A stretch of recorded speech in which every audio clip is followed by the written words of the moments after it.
Bank of Maharashtra में digital bank account कैसे open करते हैं ये हम देखने वाले हैं। बैंक ऑफ महाराष्ट्र का अकाउंट ओपन करते समय आपको कुछ बातों का ध्यान रखना होगा। यहाँ पे आपके लिए कुछ महत्वपूर्ण जानकारी दे रखी है, जैसे कि जब आप अपना अकाउंट ओपन करेंगे तब आपके पास ओरिजिनल पैन कार्ड का स्कैन कॉपी होना जरूरी है। आपके नजदीक जो ब्रांच रहेगी वो ब्रांच आप अपने हिसाब से सेलेक्ट कर सकते हो। यहाँ पे आप जीरो बैलेंस अकाउंट ओपन कर सकते हो, यानी कि आपको मिनिमम बैलेंस मेंटेन करने की जरूरत नहीं है।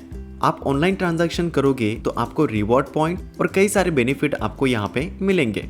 आप नेट बैंकिंग और मोबाइल बैंकिंग के जरिए ऑनलाइन डिजिटल ट्रांजैक्शन भी कर सकते हो और ये account opening process completely contactless होगा, यानी कि आपको अकाउंट ओपन करने के लिए कहीं जाने की जरूरत नहीं है। अकाउंट ओपन करने के लिए आपको अपना आधार नंबर पता होना जरूरी है, आपके पास ओरिजिनल पैन कार्ड का स्कैन कॉपी होना जरूरी है और एक व्हाइट पेपर पे सिग्नेचर करके उसको स्कैन जरूर कर लीजिएगा, क्योंकि आगे आपको अपना आधार नंबर एंटर करना होगा, साथ में आपको पैन कार्ड का स्कैन कॉपी अपलोड करना होगा और जो सिग्नेचर की स्कैन कॉपी है वो भी आपको आगे अपलोड करना होगा।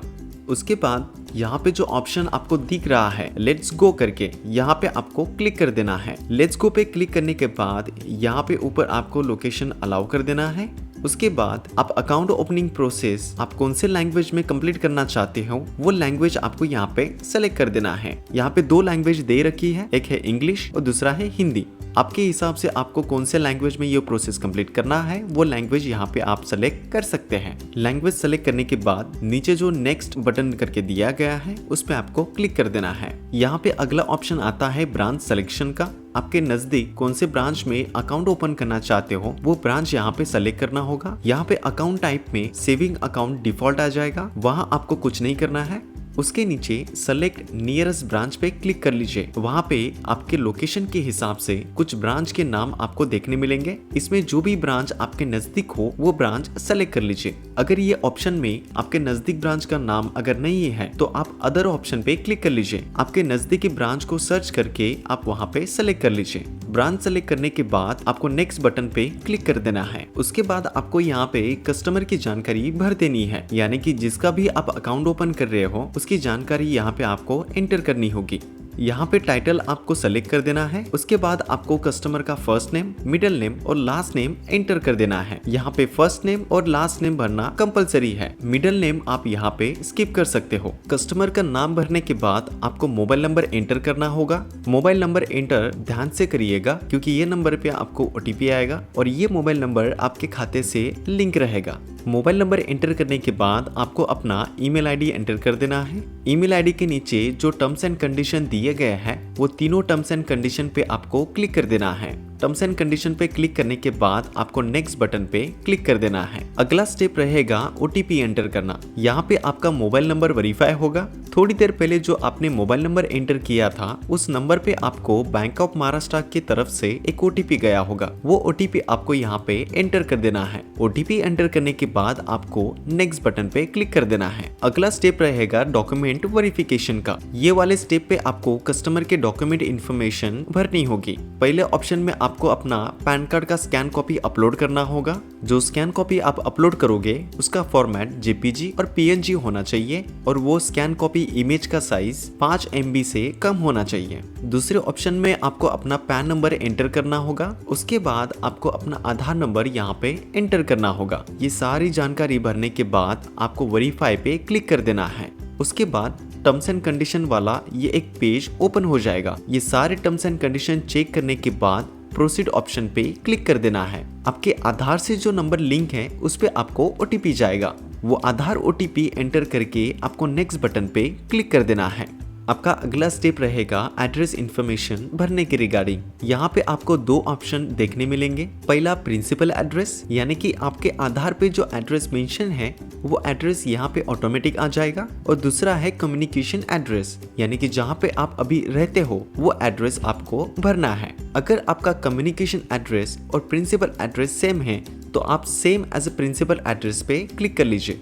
अगर आप आधार के एड्रेस पे नहीं रहते, आप कोई दूसरे एड्रेस पे रहते हो, तो अभी जहाँ पे रहते हो वो एड्रेस आपको कम्युनिकेशन एड्रेस पे भर देना है। एड्रेस डिटेल्स डालने के बाद आपको नेक्स्ट बटन पे क्लिक कर देना है। अगला स्टेप आपका रहेगा पर्सनल डिटेल्स भरने की रिगार्डिंग। यहाँ पे आपका जेंडर ऑटोमेटिक आ जाएगा और बाकी की डिटेल्स आपको 1 बाय 1 सेलेक्ट करके भर देनी है। जैसे कि आपका मैरिटल स्टेटस क्या है वो सेलेक्ट कर लीजिए, आपका रिलीजन स्टेटस क्या है वो यहाँ पे आप सेलेक्ट कर लीजिए, आपका एजुकेशन कहाँ तक हुआ है वो यहाँ पे आपको सेलेक्ट करना है, आपका ऑक्यूपेशन क्या है वो यहाँ पे आप सेलेक्ट कर लीजिए। उसके बाद आपका एनुअल इनकम कितना है वो एंटर करना है तो कर सकते हो। अगर आपका कोई एनुअल इनकम नहीं है तो उसको आप खाली छोड़ सकते हो। उसके बाद आपको अपना फादर का नाम एंटर कर देना है, उसके नीचे आपकी मदर का भी नाम आपको एंटर कर देना है।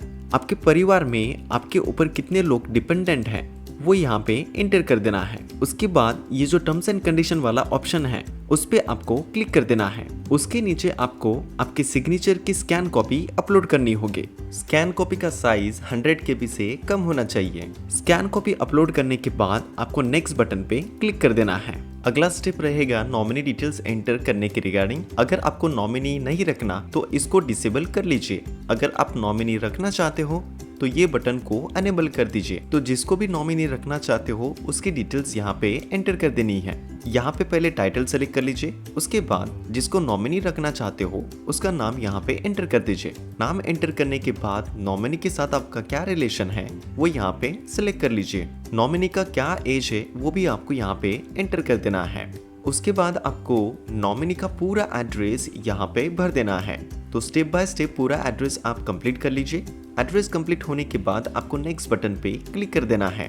अगला और आखिर का स्टेप रहेगा सेल्फी ऑथेंटिकेशन करने के रिगार्डिंग। ये जो अंडाकार आकार है इसमें आपका चेहरा सही तरीके से दिखना जरूरी है। नीचे जो ऑप्शन है टेक पिक्चर करके उस पे आपको क्लिक कर देना है। जैसे ही आपका फोटो कैप्चर हो जाएगा उसके बाद आपको ऑथेंटिकेट पिक्चर पे क्लिक कर देना है। जैसे ही आपका ऑथेंटिकेशन प्रोसेस कंप्लीट हो जाएगा उसके बाद आपका बैंक ऑफ महाराष्ट्र में 0 balance saving account successfully create हो जाएगा। यहाँ पे आपको आपका कस्टमर आईडी मिल जाएगा और साथ में आपको अकाउंट नंबर भी मिल जाएगा। तो इस तरीके से आप ऑनलाइन खुद से बैंक ऑफ महाराष्ट्र में 0 बैलेंस अकाउंट ओपन कर सकते हो। दोस्तों अगर अभी तक आपने चैनल को सब्सक्राइब नहीं किया है तो जल्दी से चैनल को सब्सक्राइब कर लीजिए, वीडियो को लाइक करके एक नोटिफिकेशन आइकॉन पे क्लिक कर लीजिए। धन्यवाद दोस्तों।